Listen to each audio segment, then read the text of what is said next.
Day 19. What is success for me? What do I want to be remembered for? Success is not the key to happiness. Happiness is the key to success. If you do what you love, you will be successful. Albert Schweitzer. It's not important to climb the ladder quickly, but to make sure it's leaning against the right wall. Stephen Covey. Time you enjoy wasting is not wasted. John Lennon. As the year comes to a close and a new one begins, many of us naturally reflect on the past months and contemplate the future. We often ask ourselves, was this year successful? This question, while well-meaning, can carry an underlying fear, the fear of looking back on our lives and feeling that we've wasted time or not used it wisely. For those who know me well, you'll know I've always found it hard to say no. Years ago, I had a heated discussion with an acquaintance about this.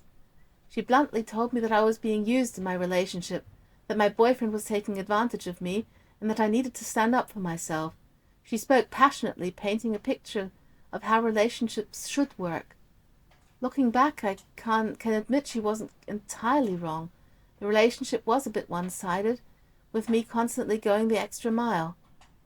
But what I remember most about that conversation wasn't the truth or untruth in her critique.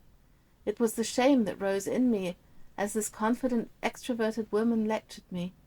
And then suddenly something in me shifted, when she declared, "You should never let a guy take advantage of you." I surprised both of us by replying, "Why not, if I'm happy doing it? What if my goal in life isn't to have people say she never let anyone take advantage of her, but something else entirely?" That moment wasn't about dismissing her perspective or justifying an unhealthy dynamic. It was about re-evaluating my definition of a success.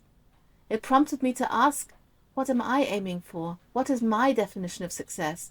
And how do I want people to remember me?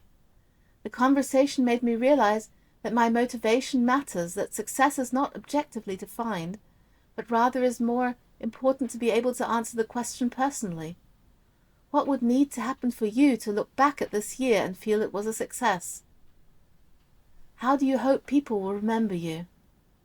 As the world brims with unique individuals, each with their own talents, dreams, and values, there is no one-size-fits-all answer, but I encourage each of us to pause and consider what success feels like on a deeply personal level, not the version society prescribes, but the one that truly resonates with us.